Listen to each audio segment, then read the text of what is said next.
Hello, bienvenue dans cette vidéo. Aujourd'hui, on parle de la santé mentale des parents.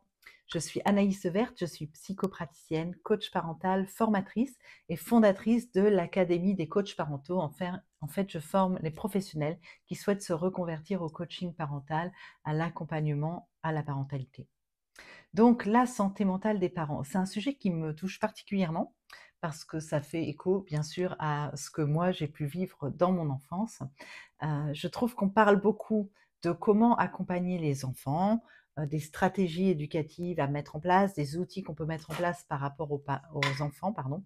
Mais souvent, on oublie un point majeur qui est la santé mentale des parents. C'est un point sur lequel j'insiste beaucoup dans ma formation parce que si le parent n'est pas disponible psychiquement, mentalement, émotionnellement, pour ses enfants, il ne pourra certainement pas mettre en place les conseils, les stratégies, les informations qu'on va lui donner en accompagnement. Donc c'est vraiment important d'aller voir un petit peu comment le parent va. Donc on a des outils pour ça, et notamment pour voir s'il n'est pas en burn-out parental. Donc moi, quand j'étais enfant, en fait, mon papa souffrait d'un trouble bipolaire. De trouble bipolaire, je ne sais pas si vous connaissez, parce qu'il y a beaucoup d'idées reçues sur ce trouble. C'est un trouble qui alterne en fait entre des accès maniaques, des périodes où la personne, elle va complètement être un petit peu désinhibée, se mettre en danger, par exemple ne plus dormir, prendre des risques, dépenser tout son argent. Enfin bref, voilà, c'est des périodes comme ça d'excitation, d'euphorie trop forte. Et ça alterne avec des phases dépressives. Généralement, ça, on connaît mieux, où on est plutôt en manque d'énergie, en tristesse, etc.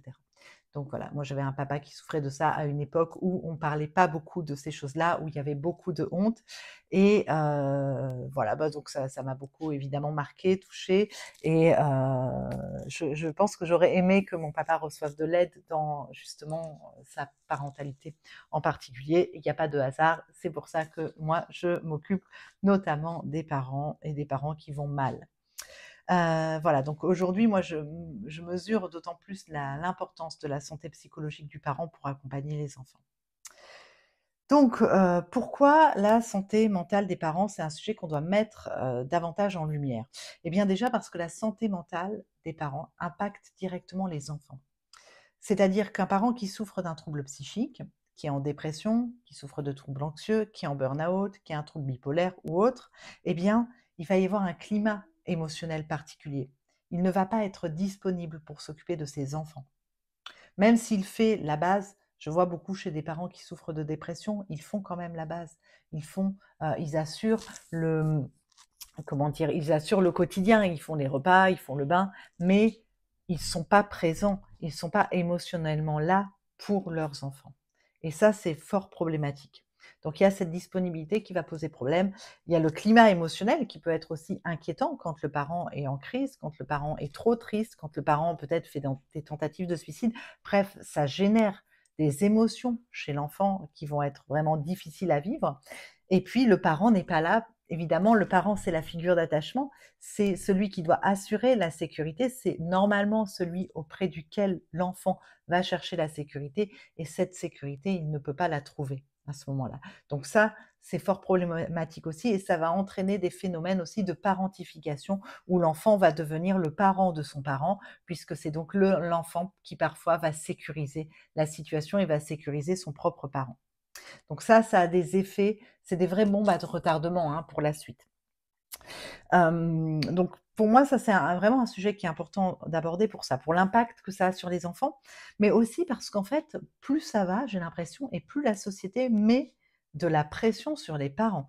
En termes de réussite, d'éducation, il faudrait que ce soit parfait, on a des injonctions dans tous les sens, c'est difficile. Oui, c'est difficile déjà d'être parent, mais c'est en plus difficile quand on a des injonctions, surtout quand ces injonctions sont contradictoires. Donc voilà, ça alourdit encore plus le poids mental, donc on a des parents qui sont réellement stressés quand ils viennent nous voir en accompagnement. Et puis, dernière chose que je voulais vous dire, c'est que vraiment, c'est à nous les professionnels, les accompagnants, mais même, l'entourage, nos proches, c'est important de diffuser le message que prendre soin de soi, ça n'est pas égoïste. Je dis ça surtout pour les femmes. Je ne veux pas faire de discrimination, mais c'est encore souvent comme ça. Les femmes qui font passer leur bien-être, leur santé, leur loisir bien après tous les membres de la famille. Or, ça pousse à l'épuisement. Et on a des femmes vraiment qui sont plus du tout disponibles psychiquement ensuite pour leurs enfants, c'est pas OK. Donc prendre soin de soi, ce n'est pas égoïste, c'est un acte même altruiste. Plus je prends soin de moi, plus je vais pouvoir ensuite m'occuper des autres et ça vraiment, il y a tout un travail, tout un chemin à faire, là-dessus. Voilà pourquoi, à mon sens, on doit davantage parler de la santé mentale, de sa propre santé mentale de parents pour pouvoir prendre soin et favoriser la santé mentale de nos enfants. Voilà. J'ajoute que comme c'est un sujet qui me tient beaucoup à cœur et qui me paraît hyper important et qui n'est pas assez abordé actuellement, je l'ai mis au centre, ce sujet de mon futur séminaire, de mon prochain séminaire qui arrive bientôt, 4 et 5 octobre, retenez bien ces dates, 4 et 5 octobre à Château-Thierry dans l'Aisne. J'anime donc 2 jours, enfin une journée complète et puis une demi-journée, on va dire. Ça se finit à 13h30 le dimanche. Bref, c'est un séminaire présentiel ouvert à toute personne qui accompagne les parents ou qui souhaite accompagner les parents, futurs professionnels, donc coachs parentaux, accompagnants parentalité, éducateurs, venez. C'est un séminaire qui a une double vocation, à la fois se réunir et progresser, monter en compétences. Donc là, vous allez avoir vraiment des pistes pour accompagner, dépister, accompagner les parents par rapport aux problèmes de santé mentale. Et puis, il y a toute une partie aussi le deuxième jour sur le développement de votre activité, développement de votre entreprise, comment trouver des parents à coacher, etc., etc. Voilà, je crois que je vous ai tout dit. Pour avoir les infos sur le séminaire, ben, c'est sous la vidéo, vous avez le lien. N'hésitez pas à me poser des questions, je suis là pour ça. Il reste quelques places pour ce séminaire, toutefois, donc n'hésitez pas à prendre votre place dès maintenant. À bientôt.